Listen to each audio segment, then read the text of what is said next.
And I always enjoyed reading and writing, but what brought me into that world was when we had this horrendous attack on Norway in 2011 on July 22nd, and he killed 77 people that day. My question was never answered. How could this happen? How could this young man all of a sudden become a mass killer?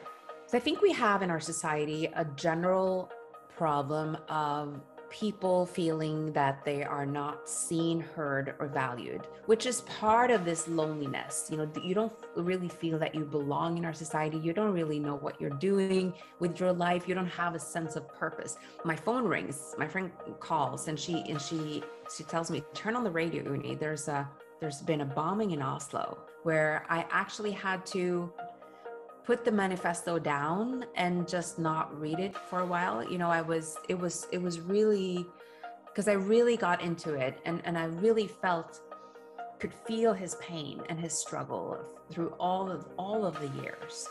That was the hardest part for me. I would like to ask him how he feels now about what he did. We have lost our trust in our leaders. And why do we lose trust in people and our leaders? Because they're not taking responsibility. When they make mistakes, they hardly ever apologize to us, and they certainly are not trying to make up for it. We have to be responsible, be honorable, and also be authentic, be ourselves.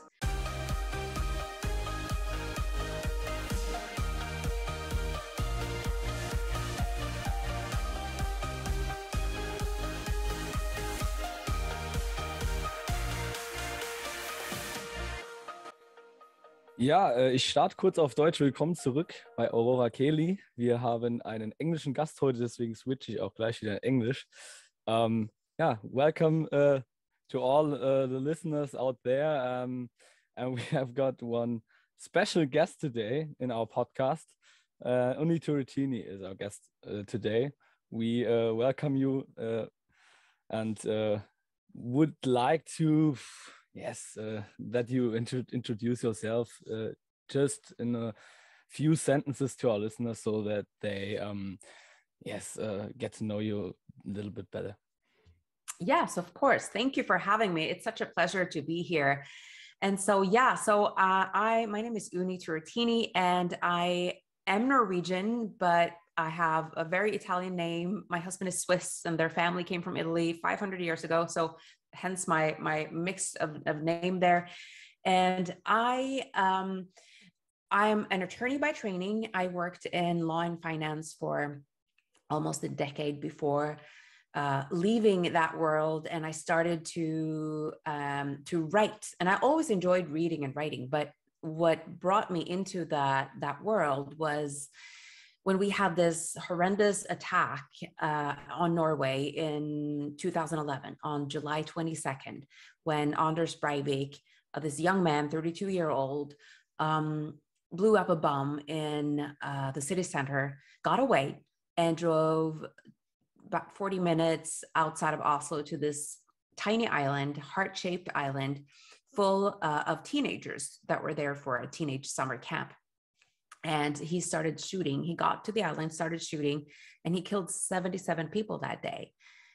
And so for me, when that happened, I was still living in Switzerland at the time, and I was trying to call home. I was trying to reach my family, my friends also from law school that was working in the buildings that exploded, and couldn't get through. So this was really our 9/11. This was the worst attack on Norway since World War II. And it was such a devastating blow to our country. And also what was really devastating was, perhaps, or different or special about this was that this was one of us. This young man who was 32-year-old, it could have been my younger brother. Could have been, we grew up in the same sort of environment. He lived a 20-30 minute drive from my house. We had the same education. He came from a good family, and intelligent, had never done anything illegal before, this was sort of out of the blue. And so I had to understand, and I was following the trial and I was reading everything I could find about it. And I didn't have my answer was never, my question was never answered. How could this happen? How could this young man all of a sudden become a mass killer? And so, I started and I started researching. I was at home at the time. I quit my job, my corporate and finance job, and I was at home with my two small children. And I figured, well, I can just research this myself. I've done a lot of research in the past. I have that. I am also an attorney in the United States, in New York. So I have certain connections. So I started contacting experts around the world. I contacted also the FBI and researched this phenomenon, this, the similar type of mass killer all around the world. And that's really how I wrote a book about it and published that book. And then since I've been writing and then I got thrown into speaking about this the mass shooting, especially in the United States. I also write in English. That's my working language. And my books are published in English. So, so I got thrown into this public speaking world and talking about the phenomenon. And that's also when I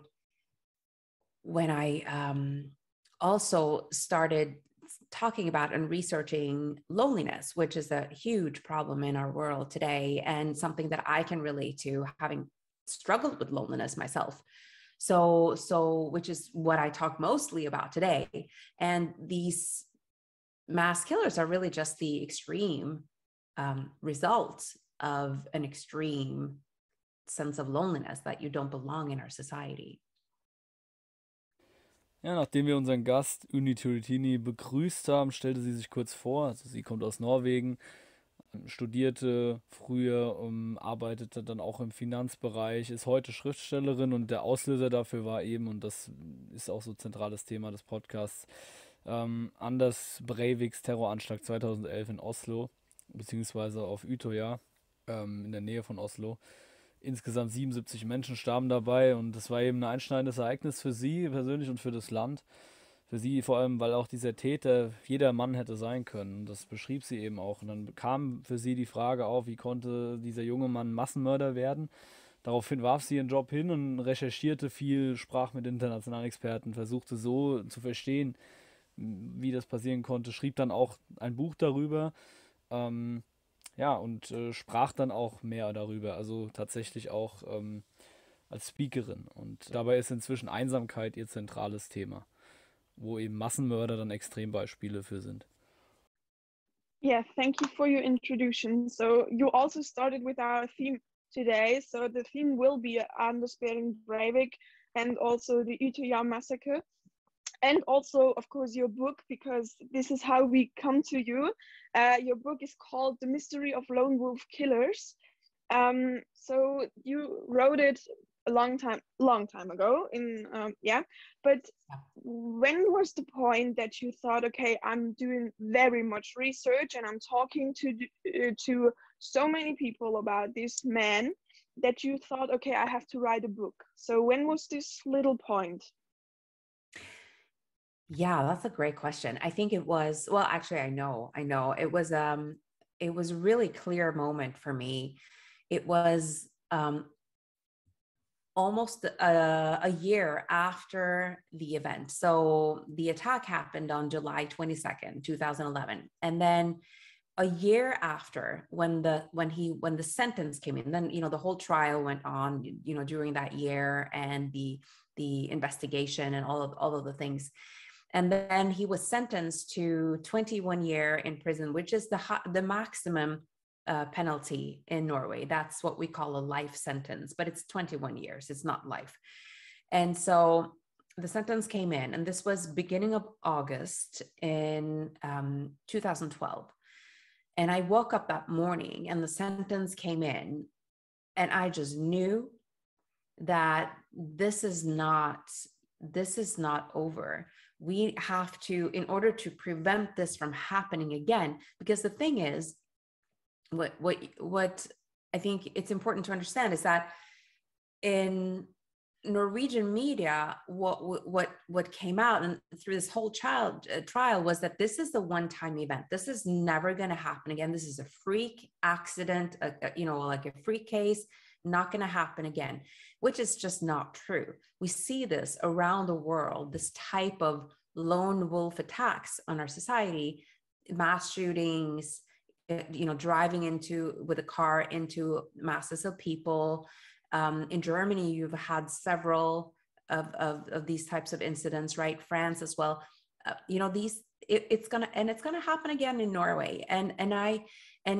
Unless we understand what's behind, and we can actually start to take some measures to prevent it from happening again. So I felt a very strong calling that my questions were not answered, my own questions. And from the trial, from the media coverage of it, and I felt that, okay, well, I need to do something. So that morning I just knew that, okay, I'm gonna take the information that I have already, I'm gonna continue my research, and I'm gonna write a book about it. Also überleitend zum Thema, also Anders Breivik, ja, und dem Buch von Unni Turrettini, Mystery of the Lone Wolf Killer, stellten wir die Frage, wann war der Moment, als sie den Schluss fasste, das Buch zu schreiben? Und dann antwortete sie eben, ja, das war so im August 2012, also etwa ein Jahr nach der Tat, wo das Urteil gesprochen wurde, also 20 Jahre Gefängnis, das gilt als lebenslang. Und sie wachte dort auf und wusste, das ist noch nicht vorbei und solche Taten müssen in der Zukunft verhindert werden. Medien erzählen was von Freak-Angriff, einmaliger Sache, und sie sagt eben, nein, das wird immer wieder solche Anschläge geben, gerade von einsamen Menschen oder einsamen Männern. Insbesondere dieses Phänomen muss man verstehen und muss man aufarbeiten und bekämpfen, und deswegen ihr Aktivismus auch in Form des Buches. That's very interesting. I would ask you something in the case of crime imitation. So we see also people who think they have to imitate men like Breivik and so on. So we have another problem with these kind of crime. So what would you say about that? So that it's a imitation problem. Yeah, so that is absolutely a problem, these copycat killers.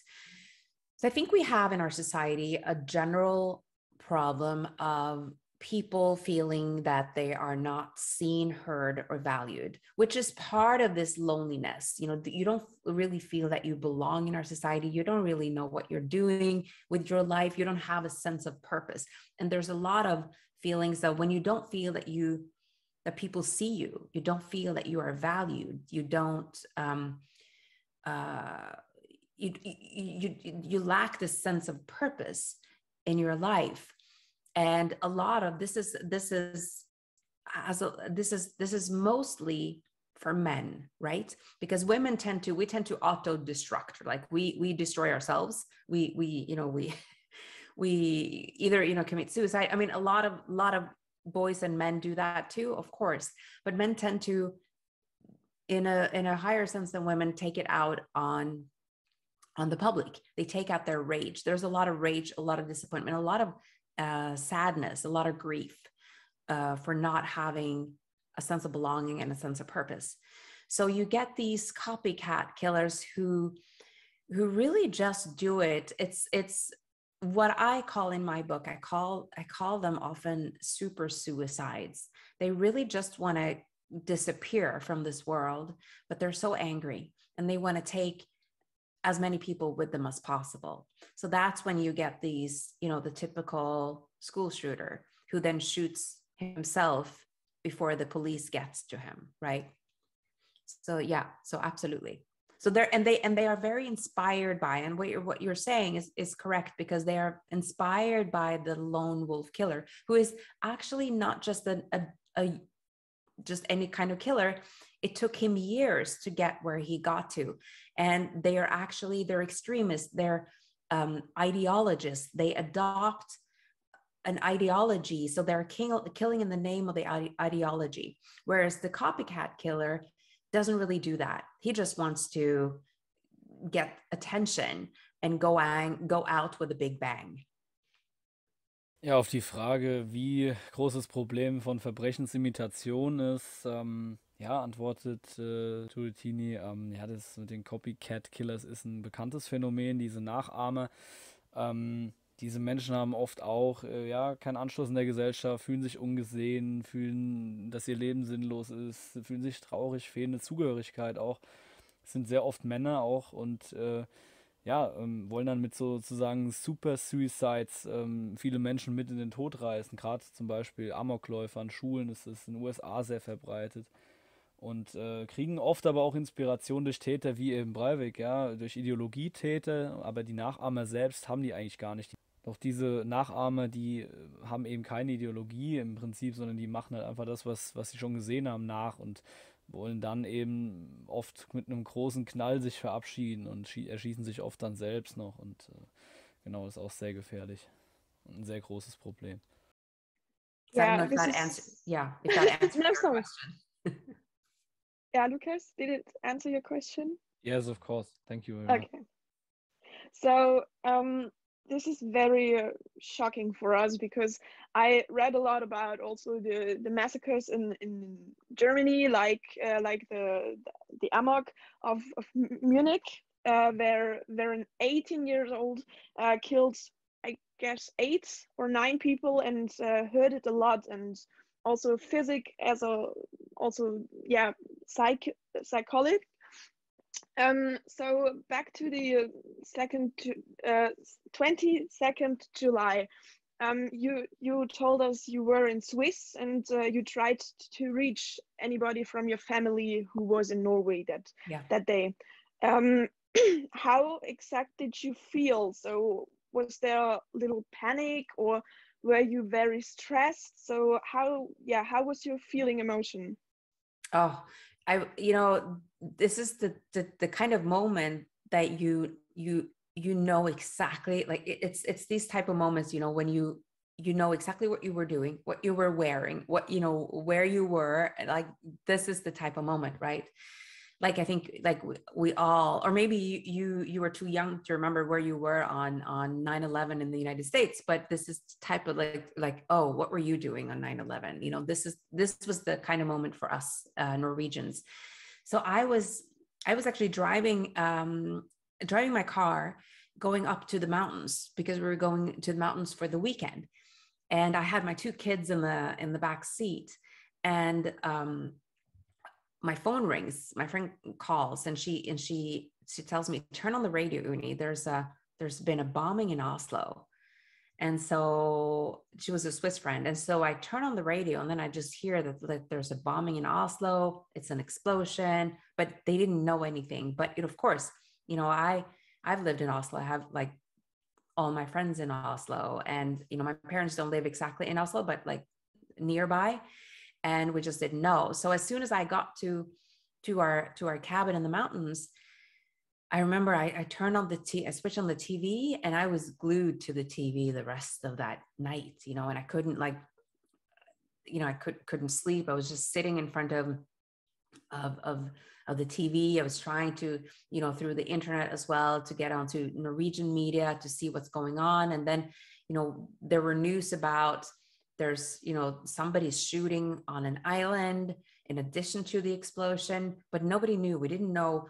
The first thing that came to mind, though, was this is a terrorist attack. This is Al-Qaeda. This is like 9/11. This is like a group, organized attacking my country. So there's a tremendous fear, of course, for my family, for my friends, for everyone there, and not knowing when this was going to end. And then during the night, it appeared that they had caught, one guy, but they didn't know at the time if he was alone or if he was organized with other people. So it took the whole night, and the next day to really realize that they caught the guy.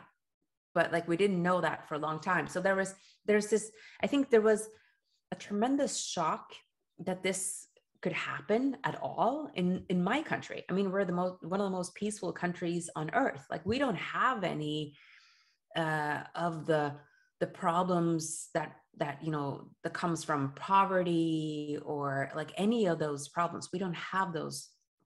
We don't have, like, we're not Mexico, we don't have drug violence or, gang violence. It doesn't exist in my home country. So it was a extreme shock and grief. And then, I remember, I got it, a couple hours of sleep and then woke up and turned on the news again. And the next morning, and then I think they announced that like 98 people had died. Of course, they adjusted the number because what happened was that they were counting the dead bodies on the island overnight, but it was dark, right? So some bodies were counted twice. So the real number was 77, but they thought it was a lot higher. So just the shock of waking up to, all these people dead, and some of them children and most of them teenagers. So yeah, I mean, horrendous. Ja, die Frage war, was sie eben fühlte in diesem Moment, als sie in der Schweiz gerade unterwegs war und von diesem Ereignis eben erfuhr damals im Juli 2011. Und sie antwortet eben, dieser Moment, der ist unvergesslich. Also sie wird sich immer exakt an ihn erinnern. Das ist so vergleichbar mit 9/11, wo viele Menschen, die damals zumindest ein gewisses Alter hatten, sich genau erinnern, wo sie damals waren, als sie davon erfahren haben, was da passiert ist. Ja, und sie war eben mit ihren Kindern im Auto unterwegs und wurde dann von einer Freundin angerufen und über diese Sachen informiert. Und dann schaute sie, als sie dann auf dieser Berghütte waren, direkt TV, und zunächst war vieles unklar, viele Spekulationen, organisierter Terroranschlag und so weiter. Und ja, dann war einfach dieser Schock da präsent, dass es im eigenen Land auch passiert, und auch am nächsten Morgen dann richtig krass. Zuerst eine zu hohe Totenzahl wurde dann gemeldet, also es starben letztlich 77, meist junge Menschen. Das war schon sehr, sehr krass für sie. Yes, of course, I've made yes some experience last Monday with violence on the football pitch. So there, Oh, yeah. I was very shocked too, and it wasn't that extreme or something like that. Yes, so I feel it, and I would ask you: is it a phenomenon, a special phenomenon, that people are more shocked, even more shocked, if something like that happens in their own country, home country? I think I was more shocked when it was in Berlin at the Christmas market in 2016, I think. Yeah. Then in the context of Oslo and so on. So Yeah. is it a phenomenon, you think, and why is it this way? Yeah. Yes. I mean, absolutely. I mean, it's we're all human, right? So when something happens close to home, that touches us more than when, and it's terrible. If you think about it today, even with the conflict in Ukraine, we are so, the whole media, the Western media, we're so concerned about Ukraine. It's a war in Europe. They're talking about this all the time, all over the media. And we hardly hear about the attacks on Yemen or any of the other wars and attacks going on in other countries around the world, right? But they're so far away from us. Like we don't, it's so it's in a way, it's critique worthy. It's something that we should, maybe take to heart and think about, that we're all human beings, right? Like we're all, a life in our home country is not more worth than a life in Yemen or in Asia or wherever. But that's the way we are, right? Like when something hits us close to home, it affects us so much more, because then it gets real. So it is a phenomenon, and it is always the case that, and we become, and I think also another thing, which I think is kind of sad, is, we hear about, like, almost daily, there's a mass shooting in the United States. A mass shooting is when 4 or more people are shot at, right?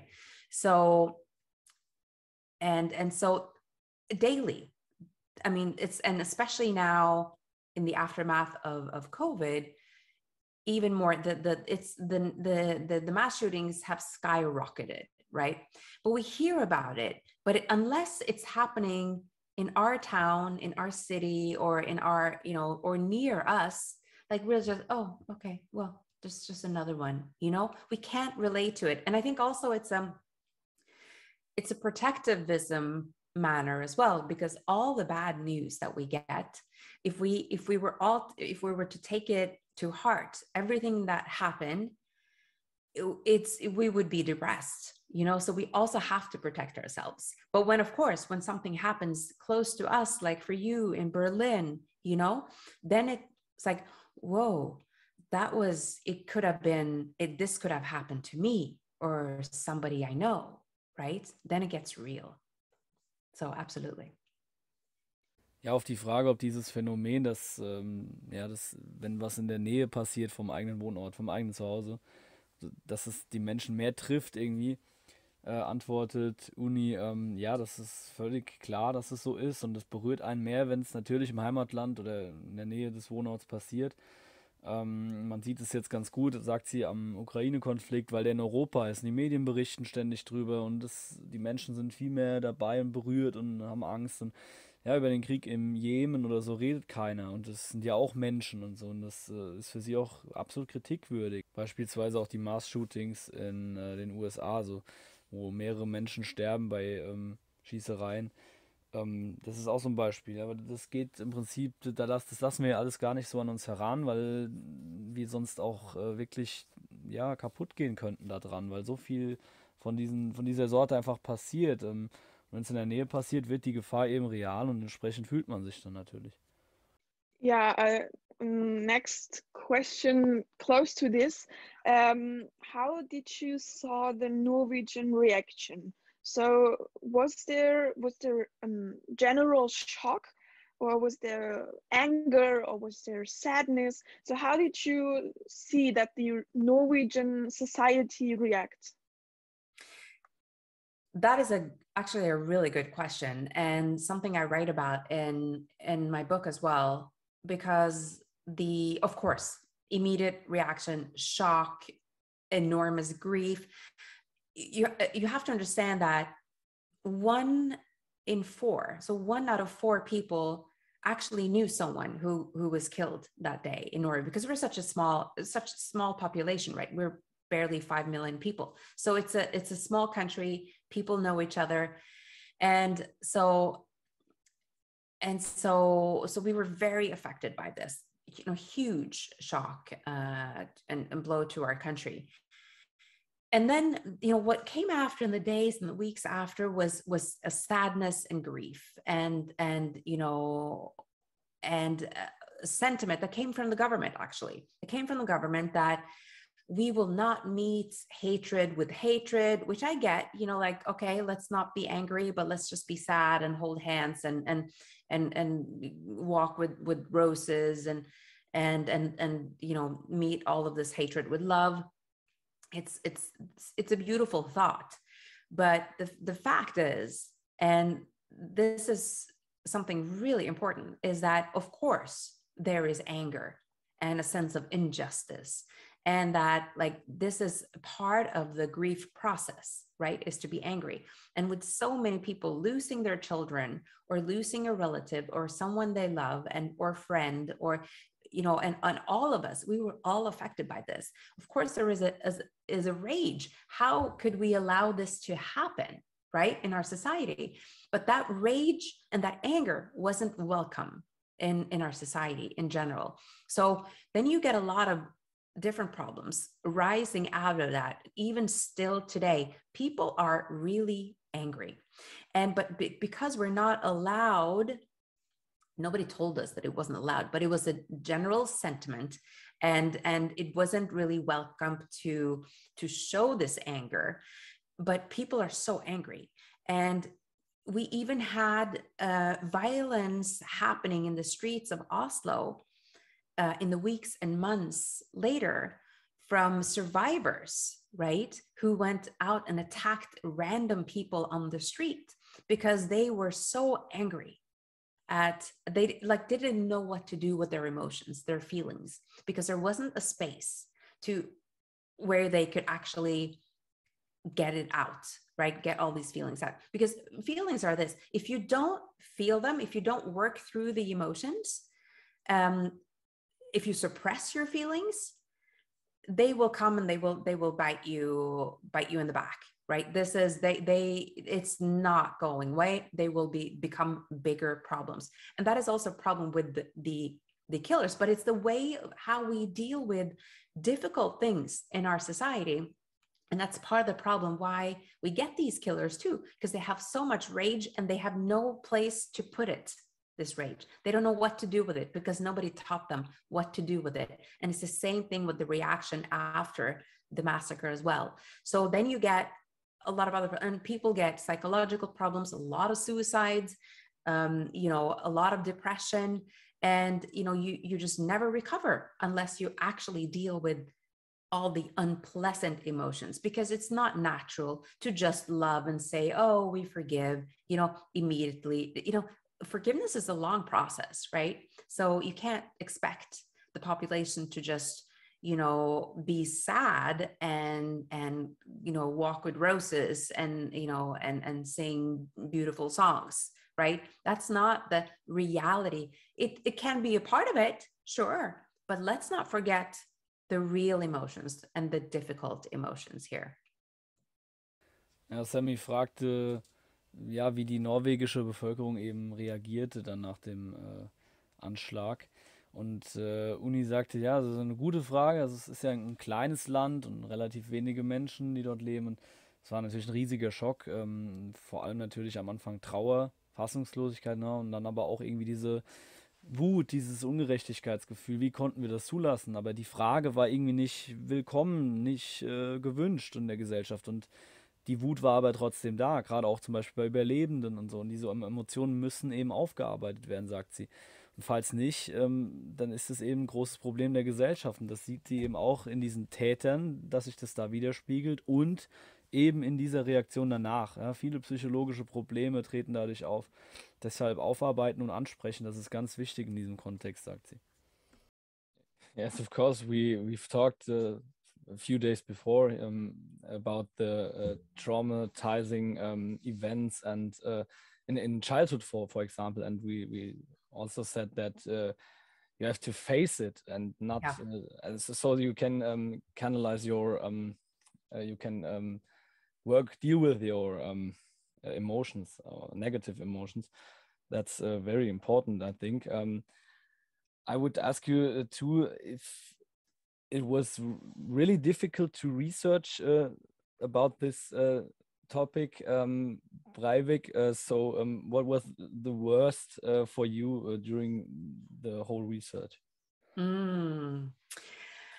I think the worst for me during this whole research was actually the information was out there. The information wasn't difficult to find. And also what's amazing is that when you ask experts, you reach out to people, you ask them for help and you ask them for their opinion, it's incredible. They almost always say yes because people want to help, right? People want to contribute. And so that was amazing. I met so many amazing people through this research, and some of them are still friends today. So that's you know, incredible.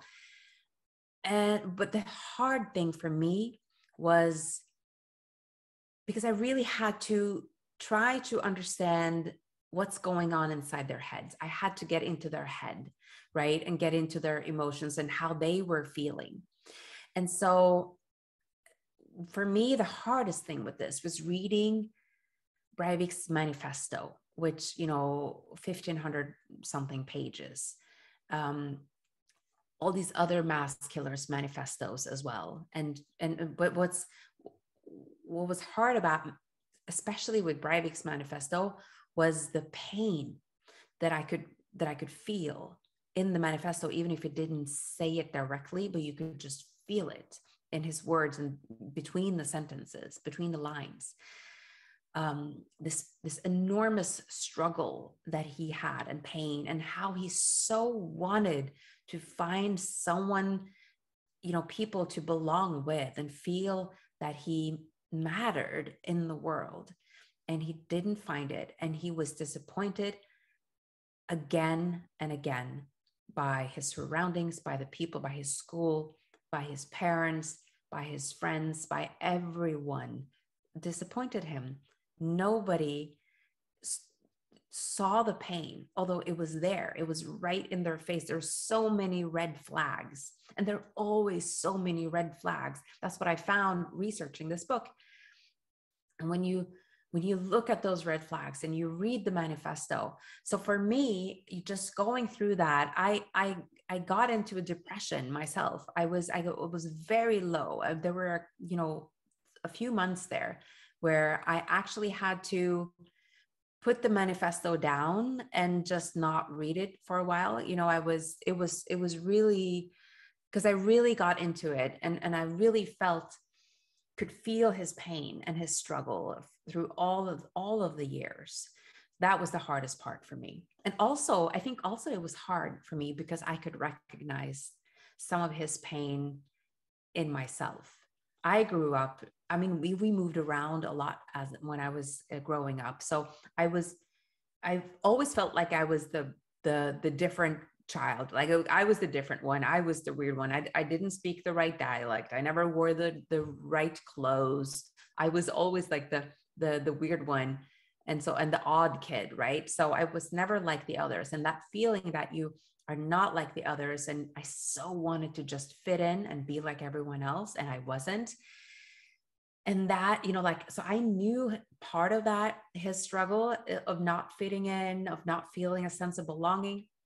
And for me, it came to a point where I decided that I left Norway. I left Norway as a young woman, and trying to search for this sense of belonging elsewhere. I lived in the United States, I lived in France, I lived in Switzerland, and came back in 2016, which, more than 20 years after I left. So it's, that struggle is real, and it's real for a lot of people. And it's important that we talk about the struggle of trying to fit in and belong, because I think that's a lot of our problems in our society today, stems from that problem. But yes, that was, back to your question, trying to stepping into the minds of these mass killers and understanding why they did what they did, and the struggles and the pain. And Breivik, this didn't happen overnight. He spent 9 years. 9 years it took him finally take that step and to kill, because he wasn't a killer. He was never a born killer, right? It took him a long time to actually manage to do it. And even doing it, he had no pleasure killing. We have to understand this is a very different type of killer. This is not a serial killer. This is not a sociopath who has no empathy or no regard for human life. That's not the case here, although that's, a lot of people think that, but it's a misunderstanding. This is a killer who has a lot of feelings, who has a lot of, misplaced empathy, let's put it that way. And he kills because he has convinced himself that it's necessary to do it. But he takes no pleasure in the actual killing. So there's a lot of pain involved here. Ja, ich stellte ihm die Frage, was das Härteste für sie während der Recherche war zum Buch über Breivik und das Ganze, was passiert ist. Und sie sagte eben, ja, die Recherche war erstmal nicht schwierig, so was Informationen angeht. Sie hat auch viele Freunde dadurch gewonnen. Aber die härteste Sache war definitiv dabei, das Manifest von Breivik zu lesen. Das sind etwa 1500 Seiten und du hast diese Schmerzen gespürt, diese Probleme. Er wurde immer wieder enttäuscht, fehlverstanden, missverstanden von seinem Umfeld, von der Gesellschaft. Und Unni sagt, das zu lesen und zu verstehen, sorgt bei ihr für selbst für eine Depression. Sie musste dann das Lesen quasi pausieren, weil sie alles so nachfühlen konnte. Und dieses fehlende Zugehörigkeitsgefühl, sagt sie, ist ein weit verbreiteter Kampf in unserer Gesellschaft. Viele Menschen haben das Problem. Breivik war nie ein geborener Killer oder ein Soziopath. Das ist ein Missverständnis. Er hat viele Gefühle und tötet halt aus Überzeugung, weil es notwendig sei. Ja, und das muss man verstehen, sagt sie.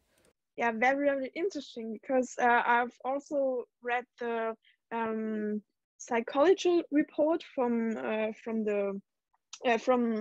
I think it was the first one which I read, and he also mentioned there that the first shot was the hardest. So as he tried to kill the security personnel, this was the hardest one, and he was very proud that he overwhelmed his mind with his strength and with his body. So this is exactly what you described. So my question, and this is a very, very important question for me. So if you had the chance to, what would you ask Breivik? Oh, that's a great question. I would, and it's funny that you ask it, because I've tried to visit him. I've asked for, I've applied, to get permission to visit, but I haven't gotten it, and nobody's gotten a permission to see him because he's in isolation. And I don't know if you remember that he actually sued the government a few years back to get out of isolation so that people actually could visit him and he could be more free. But they refused, so he's still in isolation. And so I would still like to come in and see him, if they will allow it one day. And I think what I would like to ask him is, I would like to ask him how he feels now about what he did. If he's ever regretted it. I don't think he will answer that he regrets it. I don't think he will.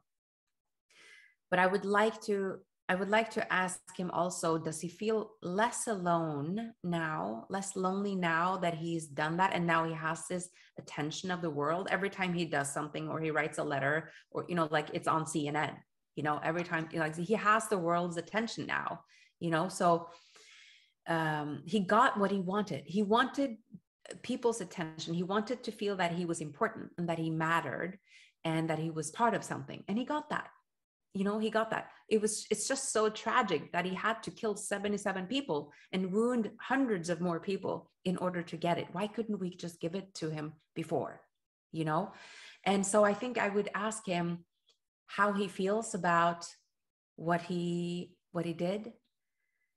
And also how does he feel about himself now? Does he feel less lonely? Is he still, and how does he see his future? How does he see his future? Because he will get out when he's 54 years old. That's when he will get out of prison. Now, there are some people who say that he will never get out of prison. I'm a lawyer. I think he will get out, because if they're going to keep him beyond the 21 years, which was his maximum sentence, the state actually have to prove that he is still a danger to either himself or to society. And so the burden of proof is high, and it's on the state to prove it, not on him. And he has, since after he put down his guns and surrendered to the police, he has said, I'm done with violence. I'm not going to be violent again, ever. And he's been the best prisoner ever in prison. He's polite. He does exactly what he's told to do. He never rebels. He's kind and with everyone, with all the guards dealing with him. He's the perfect prisoner. And he's studying, he's reading, he does his thing. So they're going to have a very hard time to prove that he's still a danger to society. So he will be out when he's 54, and that's still a relatively young age. So how does he see his future? So ein spannender Teil jetzt hier. Also Sammy hat erstmal, um das noch zu nennen, also hat den ersten psychologischen Report damals zu Breivik gelesen, und da sagt er war stolz, geschafft zu haben, den ersten Schuss da zu setzen, oder auch generell, weil der erste Schuss vor allem der schwierigste gewesen sei. Und Sammy fragt jetzt eben Unni, wenn du die Chance hättest, was würdest du Breivik heute fragen? Und Unni antwortet, erstmal großartige Frage, niemand darf ihn halt sehen aufgrund der Isolation. Also letzten November wollte er irgendwie aus der Haft beziehungsweise aus dieser Isolationshaft wenigstens rauskommen. Es wurde jedoch abgelehnt. Unni würde ihn fragen, wie es sich für ihn heute anfühlt, was er damals tat. Ja? Also sie denkt, dass er sich vermutlich jetzt besser fühlt, weil er sich weniger einsam fühlt, durch die Aufmerksamkeit einfach. Was eine Tragik, sagt sie. Also erst muss er dafür 77 Menschen töten und ja, was sie ihn natürlich dann auch noch fragen würde, wie fühlt er sich selbst jetzt, genau in dem Zusammenhang, fühlt er sich denn weniger einsam und wie denkt er über seine Zukunft? Und sie sagt auch, er wird vermutlich freikommen, wenn die 20 Jahre abgelaufen sind, also mit 54. Sie ist studierte Anwältin und deswegen geht sie davon aus, er ist sozusagen der Perfect Prisoner, sagt sie, also der absolut perfekte Gefangene. Er studiert, er liest, er ist ruhig, er ist nett. Und deswegen geht sie davon aus, dass er freikommt. Und das ist halt eine Frage, die sie sehr dann umtreibt. Ne? Wie sieht er seine Zukunft? That's very shocking. Yeah. That scares me a little bit. So Yeah. Yeah. that he will come out in a few years, of course. Yeah. Exactly. I didn't know. So really shocking. Last question. How can we prevent such crime, and is it only the topic of loneliness, or do you think there are other big problems to solve? It's very complex, of course, and there are of course, several problems and several elements coming together for this phenomenon to happen, right? But I think that the real issue for us as normal human beings, functioning in society, I think we need to be more aware of our surroundings, to look out for, who in my class or who in my school is always sitting alone, who is never sort of part of anything, who's the guy or the girl who's just never, like, nobody wants to really hang out with. Like, try to catch that person. And also, all the Breiviks of the world, they also had issues from their childhood. It's not just from school. They were also bullied in school. But so we definitely need to, zero tolerance for bullying. I mean, really zero tolerance.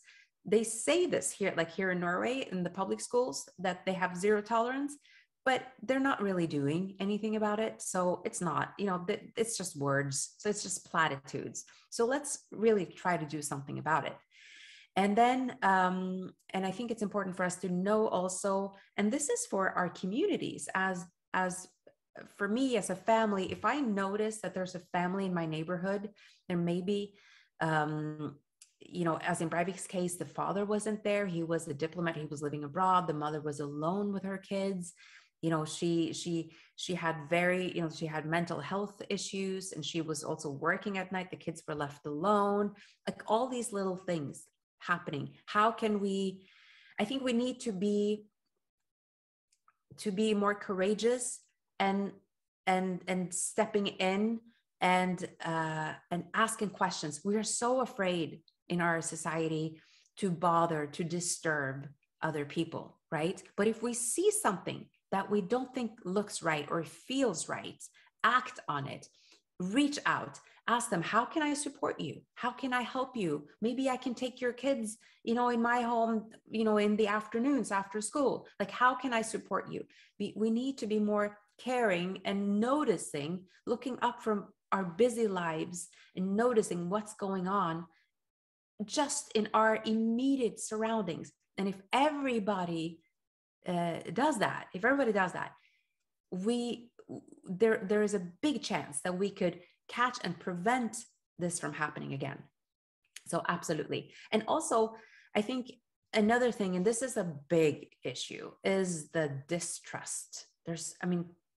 The trust in leadership, the trust in the system, everything. And we're seeing this right now after, especially after the 2 years of the pandemic.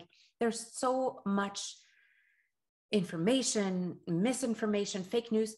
Why are people drawn? And these are not even criminal people. This is like, it can be anyone, right? Why are people drawn to extremism, to the so-called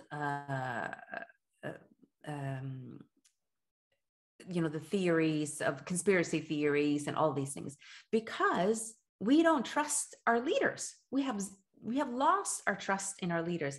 And why do we lose trust in people and our leaders? Because they're not taking responsibility.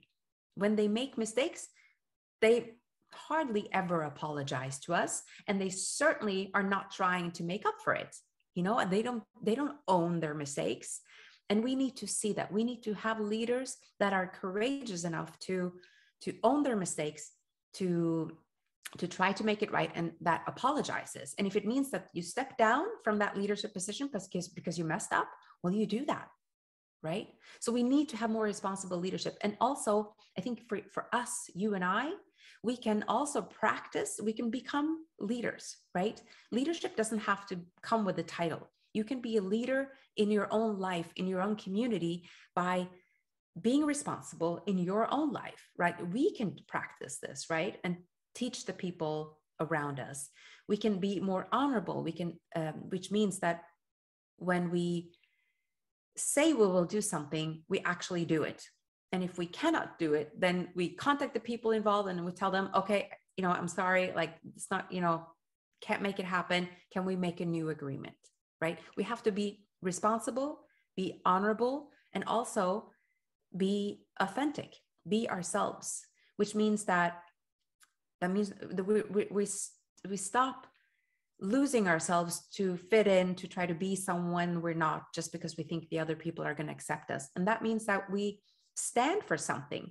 If you have an opinion about something that it's happening, say it out loud. And yes, some people won't like you for it. And that's okay. But we have to be okay with that as well, as the person's, standing for something. So there are all these things that we can do to restore trust. And if we can't make our leaders do it, at least we can do it in our own lives, right?